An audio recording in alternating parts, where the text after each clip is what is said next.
UAP behavior mirrors Gnostic descriptions of archons, intermediary intelligences that guard ontological borders. The Gnostics did not believe we were alone. Their cosmos was already teeming with intelligences. Aliens, demons, powers, principalities. These were not metaphors, they were inhabitants. And between the prison of matter and the freedom of the pleroma, the Gnostics mapped a vast middle ground populated by beings who were neither fully divine nor merely human. The archons. What they described was this: between levels of reality, there are guardians, powers that enforce boundaries, intelligences that appear when thresholds are approached. They are not omniscient, they are not the true God, but within their domain, they are formidable. They challenge those who seek to pass. They maintain the structure of the cosmos as constructed. The phenomenon challenges those who seek to pass. It maintains something, and it appears with disturbing consistency when thresholds are approached. Let's trace the parallel.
The Gnostic Ascent narratives are among the strangest texts in ancient literature.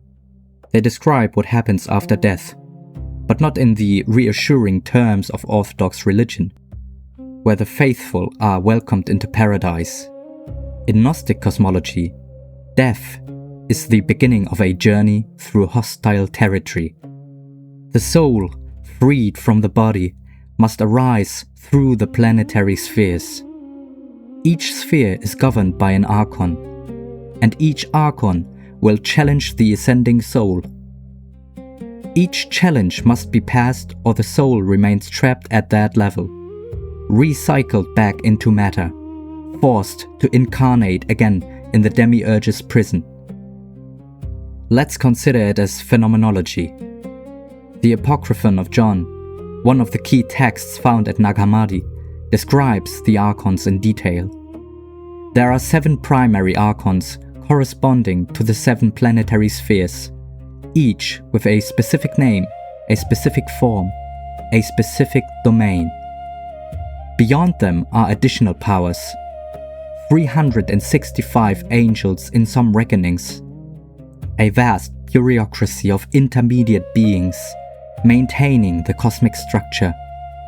When the pneumatic soul, the soul that has achieved gnosis, attempts to ascend after death, it encounters these powers at each level. The Archon of the Moon asks, "Where do you come from and where are you going?" The Archon of Mercury demands proof of identity. Venus challenges, Mars tests, Jupiter weighs, and Saturn blocks. In some texts, the archons are described as appearing terrifying, monstrous forms designed to intimidate, to force the soul back into the flesh. In others, they are seductive, offering pleasures or attachments that would make the soul forget its purpose and remain at that level. Both strategies serve the same function: preventing passage. The soul that knows, the pneumatic soul, has been prepared. It carries the passwords. It knows the secret names. When challenged, it responds not with fear, but with recognition. I know who you are. I know who I am, and I know where I come from.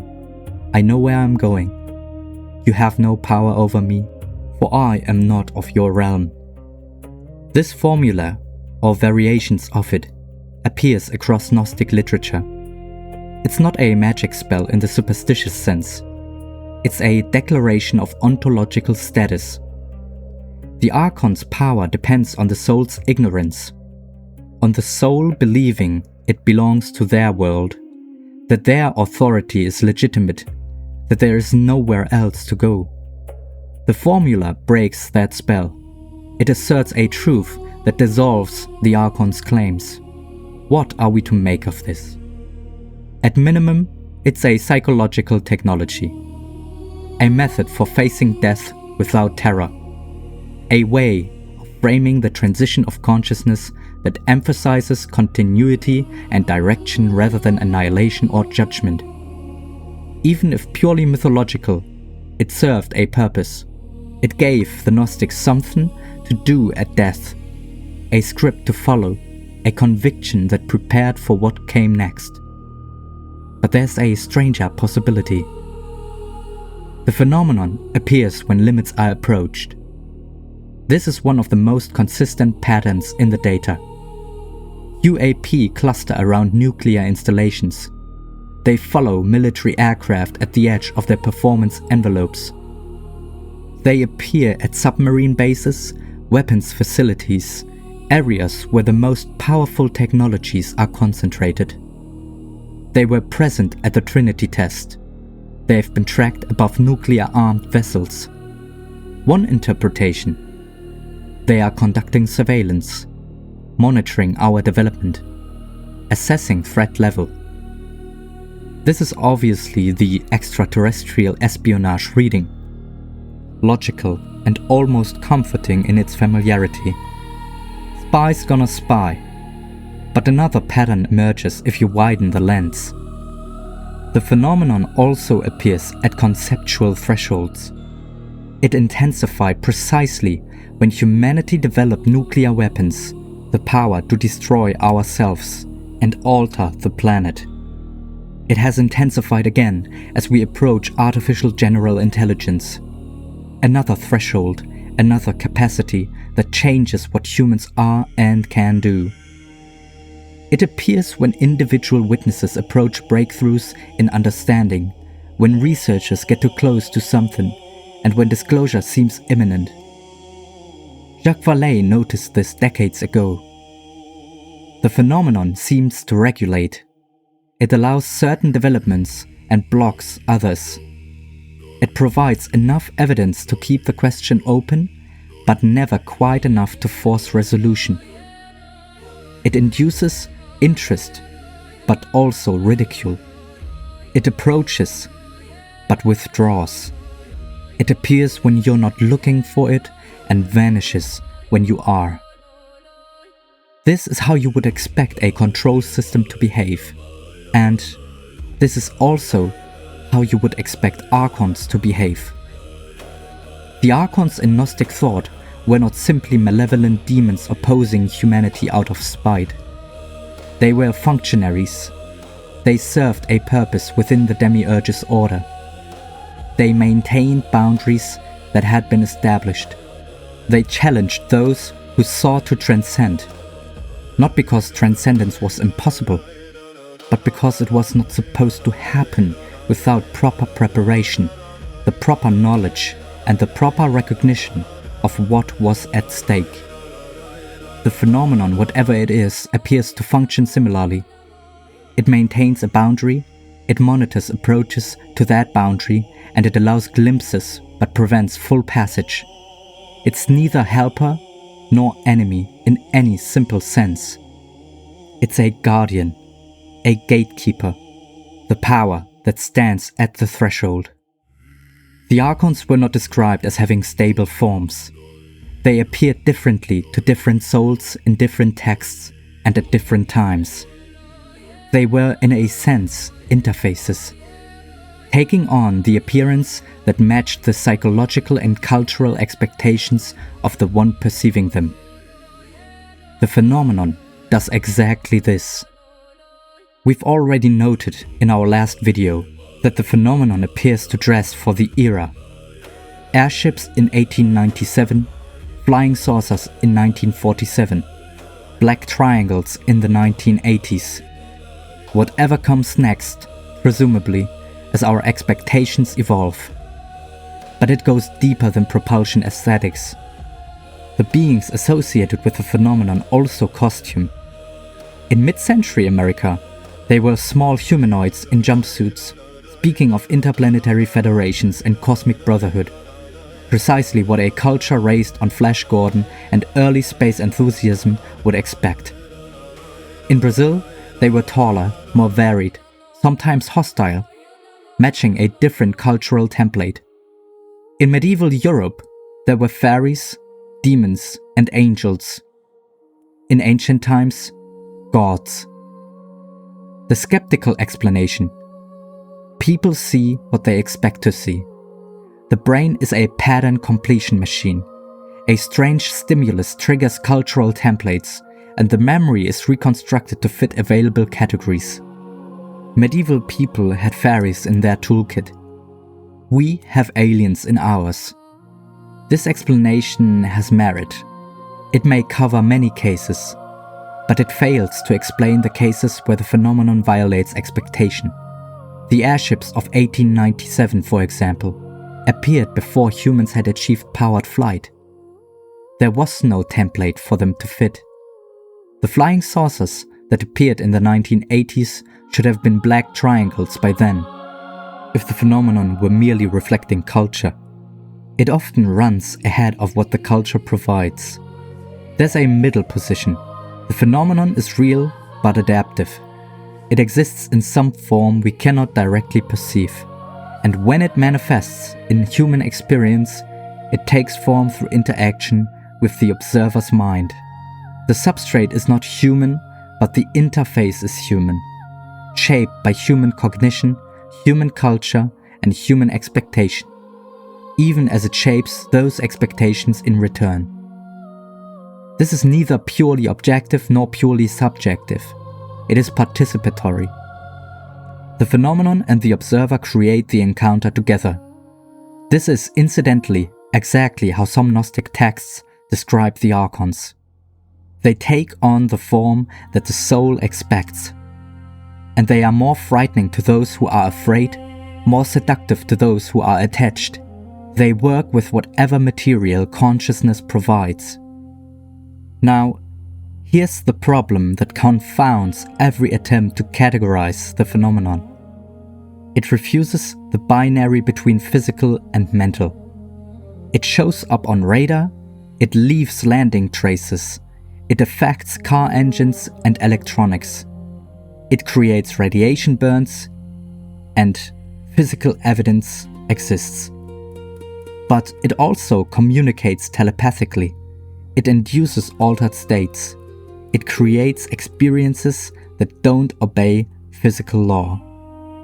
It responds to the observer's attention. It has a trickster quality that seems to play with expectation. Neither category captures it. The phenomenon appears to operate in a domain that includes both, or transcends both, or suggests that the distinction between physical and psychic is itself a construct, one that breaks down at certain levels of reality. And this is also where modern categories fail us. We have matter on one side and mind on the other, and we assume everything must fall into one camp. But the phenomenon doesn't fall, it straddles. It suggests that the division we take for granted may be local, parochial, a feature of the demiurge's architecture, rather than a truth about reality itself. The Gnostics had vocabulary for this. The cosmos included matter, Hülle, the soul, psyche, and spirit, pneuma. It included visible things and invisible things. It included beings that manifested physically and beings that operated psychically and beings that did both. The phenomenon looks like something that slipped out of Gnostic cosmology into modern experience. Or perhaps something was always there, which Gnostic cosmology was designed to describe. There's an obvious question we have been circling. What does the phenomenon want? If it is archontic in function, if it serves to maintain boundaries, to regulate human development, to prevent premature transcendence, then its behavior makes a certain sense. It watches, it monitors, it occasionally intervenes. It preserves the structure of the cosmos as constructed. But there's a problem with this reading. The archons in Gnostic thought were ultimately adversarial. They didn't want the soul to escape. They worked for the demiurge, maintained his prison, and kept the sparks trapped. If the phenomenon is archontic in this sense, then its ultimate purpose is to keep us here, to prevent the very awakening that might liberate us. Yet the phenomenon also educates. It expands. It pushes human thought toward questions it would otherwise avoid. It provides evidence of something beyond the ordinary. It induces exactly the kind of cosmic reconsideration that Gnostic awakening would require. Now, which is it? Warden or teacher? Archon or messenger? Perhaps neither category applies cleanly. Across human cultures, there appears a figure who defies classification. The trickster is neither good nor evil, neither helper nor enemy. Coyote in Navajo and other Native American traditions. Loki in Norse mythology. Hermes in Greek. Also the guide of souls. Also the god of boundaries and their transgression. The trickster violates boundaries. That is his function. He exposes the arbitrariness of rules by breaking them. He reveals the assumptions hidden in expectations by subverting them. And he creates chaos. But chaos in the service of revelation. He's also associated with communication between levels. Hermes carries messages from gods to mortals. The trickster exists at thresholds enabling passage between domains that are ordinarily separate. The phenomenon behaves as trickster. It violates physics as we understand it, exposing the arbitrariness of our physical laws, or at least their incompleteness. It breaks the rules of what should be possible. It mocks our expectations while simultaneously fulfilling them in distorted forms. It refuses to be caught, categorized, or resolved, and it appears at thresholds. The Gnostic archons were also threshold figures, but with a difference. The archons enforced boundaries. The trickster transgresses them. The archons kept souls trapped, and the trickster enables escape, though in ways that are dangerous and never straightforward. Perhaps the phenomenon includes both functions. Perhaps it's archontic for those who cannot pass, challenging, blocking, inducing fear or attachment, or confusion that keeps them at their current level.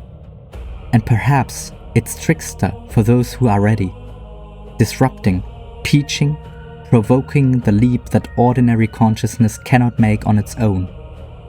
This would explain the phenomenon's strange mixture of characteristics. It warns off some and invites others. It terrifies and enlightens. It blocks direct approach but leaves gaps for oblique entry. It's the door that appears only when you stop looking for it. The trickster's primary tool is absurdity, the ridiculous impossible thing that cannot be ignored and cannot be processed. The pancakes offered by aliens, the prophecies that are just wrong enough to be meaningless and just right enough to be disturbing. The high strangeness that contaminates every serious investigation. What if absurdity is the point? Serious information can be processed, categorized, filed away. Once you understand something, you stop looking at it. It becomes part of your model, and your model becomes a more sophisticated prison. Accurate perhaps, but still a prison, still a set of walls beyond which you cannot see because you believe you've already looked. Absurdity prevents that closure. It cannot be filed away because it doesn't fit in any file.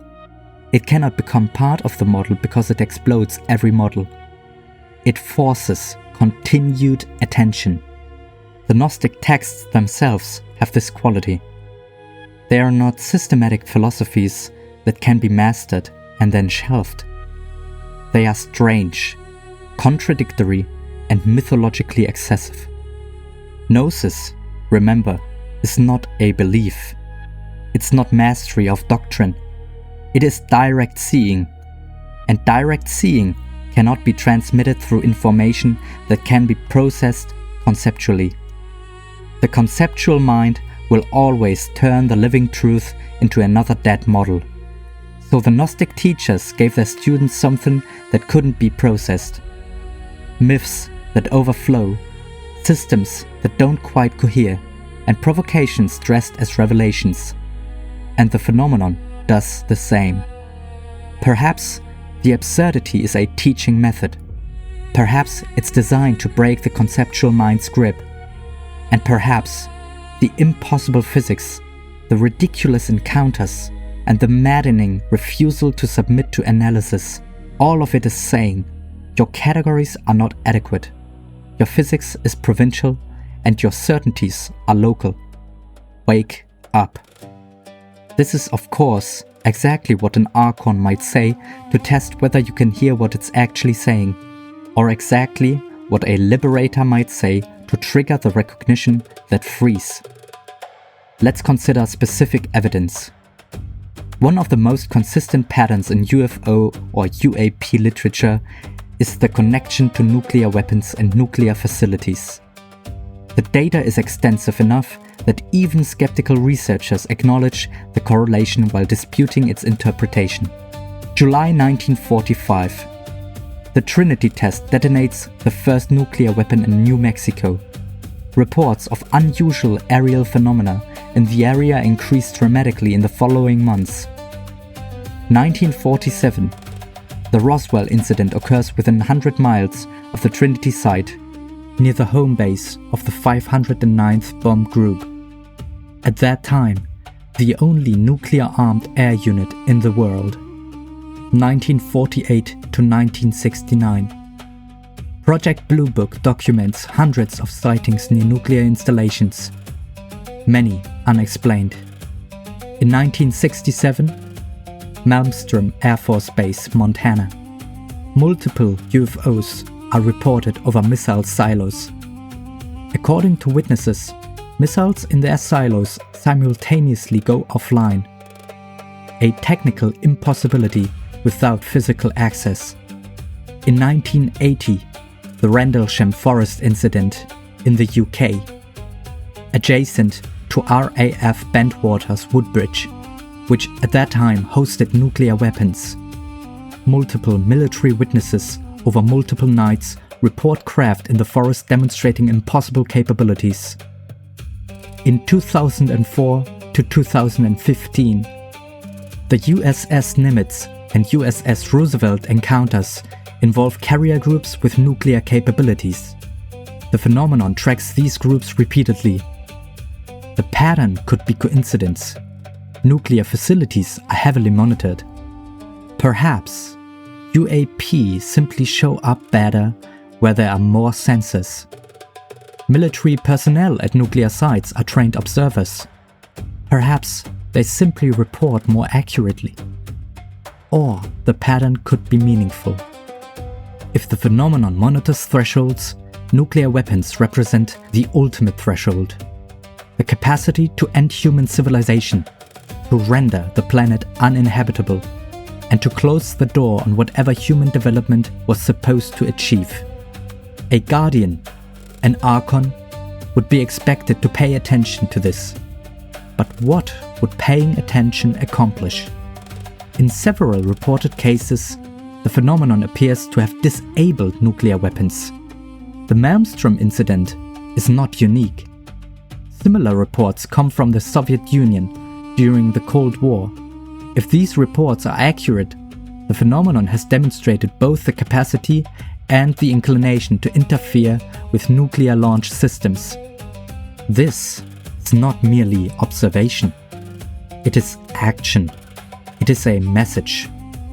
We can stop this, and we are watching. Do not cross this line. Whether this is protective, by preventing nuclear war, or controlling, by maintaining the demiurge's order, preventing a catastrophe that would disrupt the prison, depends on your interpretation. There have been reported cases that show UFOs actually activated nuclear weapons. From the gnostic perspective, you could say it's both. The archons maintain order, which includes preventing the destruction of the system they administer. A destroyed prison is no longer a prison, but it's also no longer a cosmos in which sparks can awaken and escape. The archons might prevent nuclear apocalypse not out of love for humanity, but out of preservation of the system they serve. It suggests that even apparently benevolent intervention might have ambiguous motives. Protection might be a form of control. The phenomenon keeping us from destroying ourselves might also be keeping us from something else, some threshold of desperation or transcendence that only apocalyptic crises may trigger. Perhaps the phenomenon simply doesn't want Earth to burn. We cannot know, but we can note the pattern. The phenomenon appears when ultimate thresholds approach. It demonstrates power, and it indicates that our choices are observed. This is archontic behavior in the strict sense, the behavior of powers that guard limits and enforce boundaries. Now consider the present moment. Since 2017, something unprecedented has been happening. Official acknowledgement. The Pentagon confirmed the reality of a UAP program, and videos were declassified. Congressional hearings were held. Intelligence officers testified under oath about retrieved materials and non-human biologics. The stigma that protected the phenomenon from serious investigation for 70 years is eroding. Why now? One possibility: nothing has changed except perception. The phenomenon has been doing what it always does. Humans are simply paying more attention. The system of ridicule and dismissal that kept the subject marginal, broken down for sociological reasons. The internet, information diffusion, and general change in what constitutes acceptable discourse. But another possibility might be that the phenomenon is increasing its pressure. More sightings, more dramatic sightings, and more encounters that leave multiple witnesses with corroborating evidence. It has become impossible to ignore because the phenomenon itself has decided to make it impossible. But there's a third possibility: that we are approaching another threshold. Artificial general intelligence, climate catastrophe, biotechnological capacity for engineered pandemics. Any of these represents a developmental threshold comparable to nuclear weapons, a point of no return, a capacity that changes what humanity is and can do. If the phenomenon is archontic, if it monitors thresholds and regulates approach, then increased activity now would make sense. Because we are approaching limits. The guards are appearing. But here's the question that cuts to the heart of the Archon Parallel. What do the guards want? If they want to prevent passage, disclosure is strange. Why reveal yourself to those you wish to keep asleep? Why provide evidence that might accelerate exactly the awakening you oppose? If they want to enable passage, disclosure is still strange. Why now? Why so gradually? Why with such ambiguity, such mixture of evidence and confusion, such contamination of signal with noise? And the answer might be that the phenomenon is not unified, that there are multiple intelligences, multiple factions, and multiple agendas. Some archontic, some liberating. The confusion in the data might reflect genuine confusion in the source. Or maybe the phenomenon's purpose is not either prevention or liberation, but testing, sorting, determining who is ready. The chaos of disclosure might be itself a test, not of what you believe about UAP, but of how you respond to radical uncertainty. Do you dismiss? Do you believe everything? Do you panic? Do you fall into conspiracy thinking, or retreat into comforting skepticism? Or can you hold the uncertainty? Can you look at the impossibility without needing it to be one thing or another? Can you stay at the threshold without demanding passage or retreat? This would be the archon's question. Not, do you have a password, but can you bear not having the password yet? We're left with a question the Gnostics understood well. The archons have power over the psyche, the soul, the personality, the level of being that can be manipulated through fear and desire, belief and attachment. The archons do not have power over the pneuma, the spark, the divine fragment, that which is not of this world. If the phenomenon operates archontically, its power has the same limits. It can manipulate perception, and it can induce fear, fascination, obsession, and ridicule. It can shape the cultural conversation. It can block and permit, confuse and clarify. But it cannot touch what is deepest in us. If what is deepest in us is indeed the spark, the part that comes from beyond the demiurge's jurisdiction. When engaging with the phenomenon, whether through research, through direct experience, or through the cascade of disclosure, the question is, from what level am I engaging with it? If you engage from the level of personality, the phenomenon will manipulate your personality. It will play on your fears, your hopes, your need for certainty or excitement. It will make you a believer or a skeptic, a crusader or a cynic, all of which are psychological positions, all of which keep you locked at the level where the archons have jurisdiction. But if you engage from the level of the spark, something different becomes possible. The spark does not need the phenomenon to be any particular thing. The spark is not afraid of confusion. It is not attached to particular outcomes. It observes, even the archons, and even the phenomenon, from a place that is not touched by what it observes. And this is not indifference. The spark can be passionately curious. It can investigate with rigor and energy, but it does not depend on the results for its fundamental stability. It can hold the question without needing an answer. It can approach the threshold without needing to pass. It can face the guardian without needing to defeat or submit. This is the Gnostic stance, knowing that you are not from here even while you are here, knowing that the archon's power is real but limited, knowing that the phenomenon, whatever it is, cannot ultimately imprison what was never meant for prison. The passwords in the Ascent narratives were not magic words. They were recognitions. Recognitions for a time when they were needed.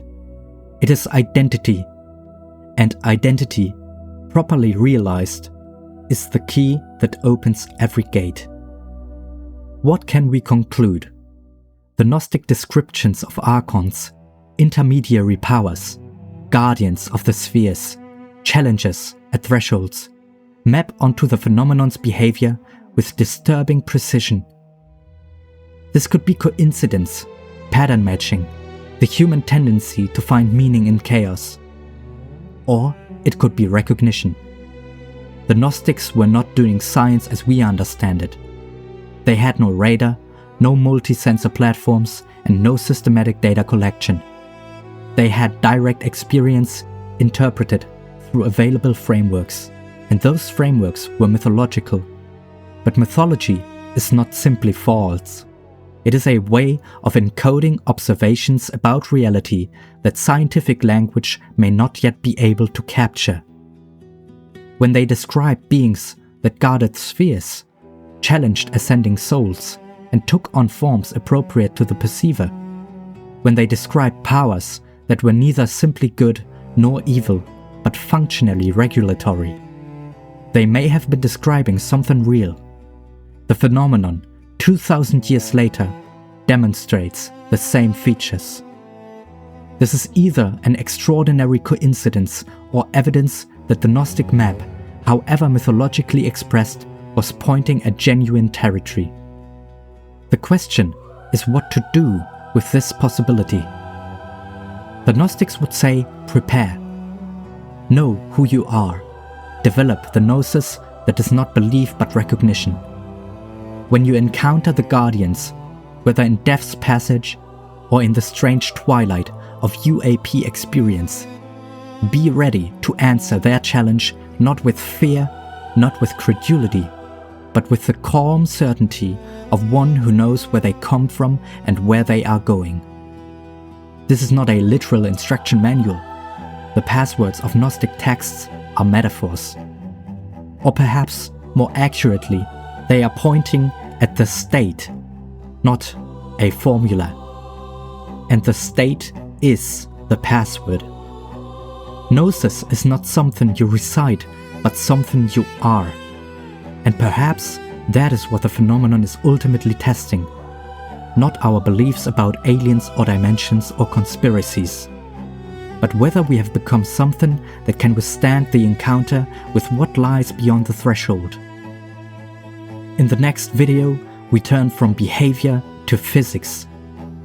If the phenomenon is real, if these objects are demonstrating the capabilities documented, then physics as we understand it is incomplete, and the walls of the prison are not as solid as we thought. Space-time itself may be a local phenomenon, and what we call impossible may simply be what happens when the walls are thin. The phenomenon breaks physics,